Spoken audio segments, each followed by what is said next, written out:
So what this video is a head job on a 95 Honda Civic. I pretty much forgot to mention that at the beginning. Here you go. Okay, down here is the block drain plug, and we'd already taken it off to drain out all the antifreeze out of the block.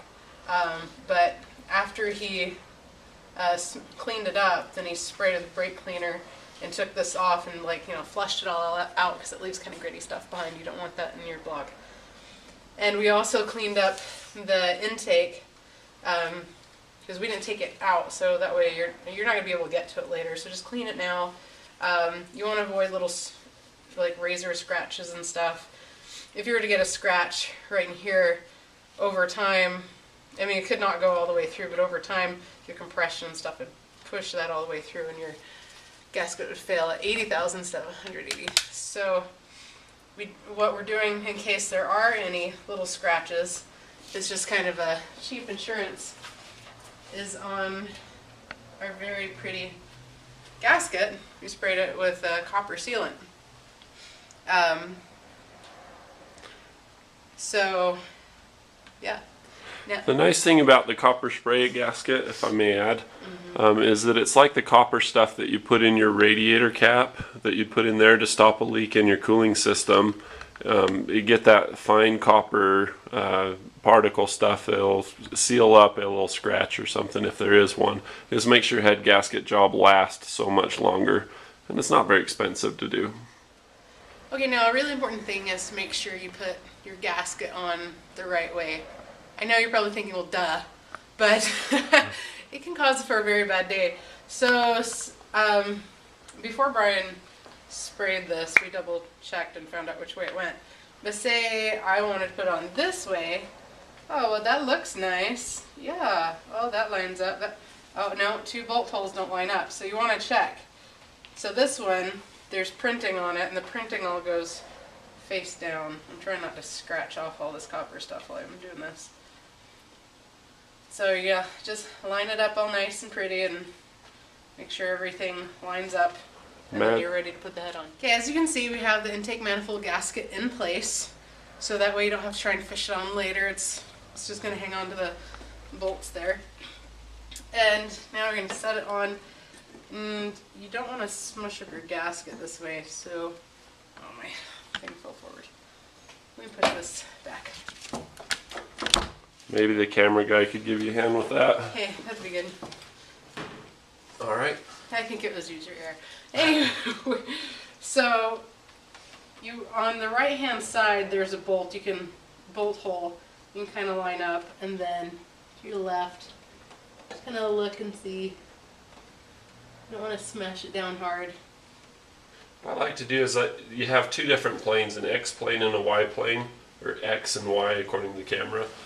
And you just want to make sure that you're aligned that way. So on this mount here, you've got that bolt hole for the left, right, and then the front, back, you just look on the front of the head. And that way you'll get your little alignment dowels, the steel dowels, to get in there without scratching up the aluminum block and without mangling your gasket or taking the copper off of it. Another thing you can do is just stick the gasket over the dowels first and then put the head on. So go ahead and aim that at me. We'll just push that down onto the gasket. Apparently our tolerances are really close. So we'll push that in and then put it on. It's not as critical on the outside with the copper as it is around where the pistons are, where the piston sleeves go into the block. That's where you really want the copper gasket stuff to be. There you go. There we go. Just kind of rock it back and forth in place.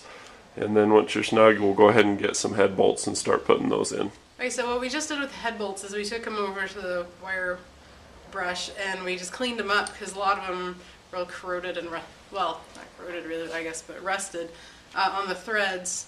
And what we're going to do is dip them, just the tip a little bit, in some oil so they go in nice. And it's more for the next person that has to take it out than for you, but... The oil dipping's for us so that we get the right torque spec, because if they're not lubricated, we won't get the right torque, for whatever it is. We'll show you that here in just a minute. But the rust, if they rust and bind in, then we're toast, when you go to take them out. You never know, the next guy may be you, it may not. So we'll go ahead and dip each of these and drop them in the hole. What I'll do is I'll just grab a whole bunch of them, go like that, and then just stick it in. Yeah, it's kind of crude, but you just go like that. I usually keep a little bit of motor oil in a paint lid, and then it's rock and roll. So then go to the head and just drop them in. I don't literally drop them, I place them. I'm pretty careful about it, but now you'll notice that when you look at your repair manual, you'll have head bolt patterns or tightening sequences that are in an X or a picnic table. You know, like on a road map, you have that picnic table look, you know, where it's a line across the top with an X under it. But you always start in the middle and work your way out. It's just like taking a piece of cloth and smoothing it out. That's what you're doing with your cylinder head. So it'll have a tightening sequence. They always go middle ones, and then either an X or there'll be a spiral. So you go here, here, here, here. You see how I'm going around like that? So it'll be one or the other.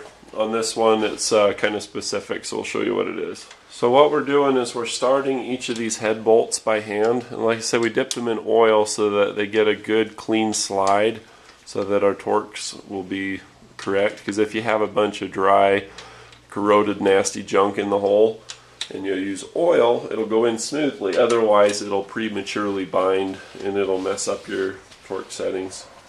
So we've started each of them by hand, and then we're going to cheat and we're going to do the unspeakable thing of starting these in with a butterfly gun.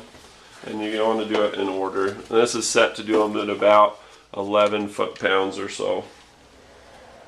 11 to 15, depending on how aggressive Spanky is with that thing. So this is a way to get them in the hole. We're just burning threads. And you can go in a spiral pattern, or you can go in an X pattern. We did a little whiteboard diagram. This is the way Motor says to do it. They say to do it in kind of the X pattern, like that, picnic table or whatever, sideways picnic table. But you can go in a circle, as long as you start in the middle and then work your way out, then that's fine. So once that's done, we've got our torque wrench set up. What's up? I bumped the camera, sorry. No worries, we forgive you. Okay, so we've got our torque wrench set up. Now we've got two different torque specs. We've got one from the old Chilton book, the old fat phone book shop manual. And Spanky's going to explain what that one is. That one says to do what? This one says first you tighten them down in what I call butterfly pattern at first 22 foot-pounds, and then you do it a second time at 47 foot-pounds. Okay. And then the butterfly pattern with this on the whiteboard is completely upside down from the one that's in the Chilton book. And this one's from Motor. And you do it 3 times, and then the 4th time you go back and do bolts 1 and 2, because sometimes it can... So they gradually get you into it 14, 36, 49, and then go back and do the middle 2. When you see these middle 2 ones, if you go and do the rest of them, it tends to buckle or pull down the rest of the head further than what it did when you did these 2. And so these 2 essentially become as though they're kind of loose. So either way, now what are we going to do? Who's right out of these 2? Because both of them, you know, are torque specs that are proven. Mechanics have used them, had success, but they're not the same. So somebody's got to be wrong. Who should we troll, Spanky? Always right. You're always right. All right. No, they're both right. They're both right. And why are they both right? Because they'll both work. You know, they've both been used by tons of people and been proven to be fine. That's right. So what are we going to do? Are we going to do this one? Are we going to go 22 foot-pounds and then 47? Or are we going to go 14, 36, 49, 49? Well, we're going to do both. We're going to do both. We're going to do 22 and then 49. And by the way, does this looks like a goofy dance pattern, you know? It kind of does. Should we demonstrate that? You can go ahead. We'll make a waltz of it. It'll be great. Or a twister game. So anyway, that's what we'll do. We've got our torque wrench set up to 22, and then we'll take it to 49, and then go back and do 1 and 2 to 49. You hear that click? That's when you know that you're to 22 foot-pounds.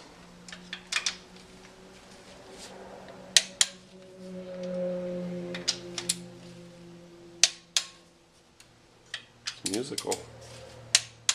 Wait! It said you're supposed to go the other way. Just kidding. It's okay. The important thing is that you make sure you get all of them. If you get all of them, you're doing it right. And if you start in the middle and work your way out, you're doing it right. Cool. So then we'll adjust the gun to 49. Whenever I do these things, I always like to get a good smush on the head gasket. So if there's a spec that says 47 and another one that says 49, I'll go with the 49 just to be safe, just to get that extra smush. Alright, let's get her torqued down. Alright.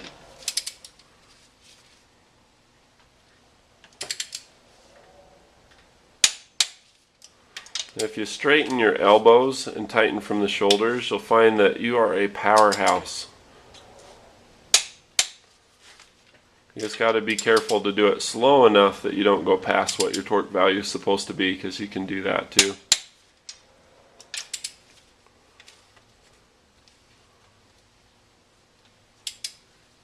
You can hand me that shop manual if you want. See, now you're distracted and you can't remember which ones you did and which you didn't. I know. So make sure you got a clean work area before you begin. It's easy to rediscover which one you've done if you get on it and it clicks right away. I'll demonstrate. It's a dead giveaway. So, oh, I thought And did I do this one? Click. Yep. Yep. So don't be afraid to double check things. And triple check things and quadruple check things, because it's easier to just get it right now than to have to pull the valve cover off later and have to readdress it.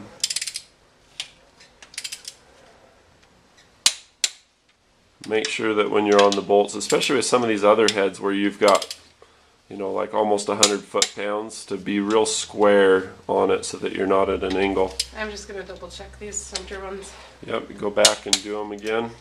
And if they're okay, they're okay. But sometimes you'll find you get a little extra squeeze on them. So that's how you install the head and do the torque sequence on these.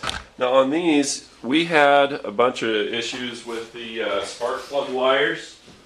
I'll show you on the distributor. See how they're all covered in oil? And the way that the oil got in there is you have a valve train that goes onto here. You can see the black line where the rubber O-rings were. You can't see a line at all on this one. It was the worst, and this one was kind of bad too. So you want to put new O-rings on. Let me show you what that looks like. It's going to be a little tricky, but this goes on top of that. And on the bottom side, you can see there's O-rings on the bottom. So you want to make sure to replace these or at least seal them up, because you can see the spark plug tube seals are here and there. So there's a halfway point where they can leak, where they get a lot of oil. So what we're going to do is we're going to seal those with Permatex Right Stuff, and you can pretty much trace it. It's just like being in elementary school where you have to stay in the lines and color or whatever. You just follow the same lines. Don't do too much or you can block things and cause problems. This is where the oil comes up into the rest, so you want to make sure you don't block that off, is what I'm saying. That's all we're going to show you. Because the engine just blew up. No. Anyway, thanks for watching. If you liked it, please click like. If you would like to subscribe, you should. So click subscribe, not unsubscribe. And it's somewhere above you. Right And there. then if you have any comments or questions, leave them in the comment section below. Thanks.